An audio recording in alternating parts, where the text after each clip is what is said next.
Hello guys, আসসালামু আলাইকুম। কেমন আছো? আজকে আমরা একটা মরিচ খাওয়ার একটু ট্রাই করবো আর কি।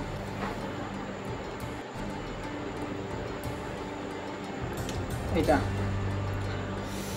হ্যাঁ, খাওয়া যাক।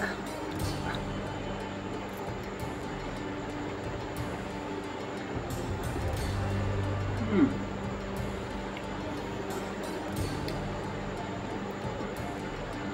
এটা একটু ঝাল। উম,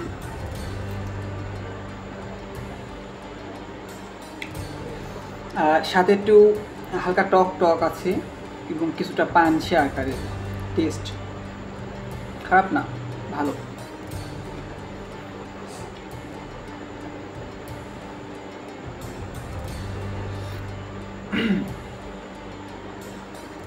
দেখো, টেস্ট মাস্ট বেটার। সো আজকের মতো ভিডিওটা আমরা এখানে শেষ করছি। যদি কিনা ভিডিওটা ভালো লাগে তোমাদের, অবশ্যই একটা লাইক করে দিও। আজকের মতো বিদায় নিচ্ছি।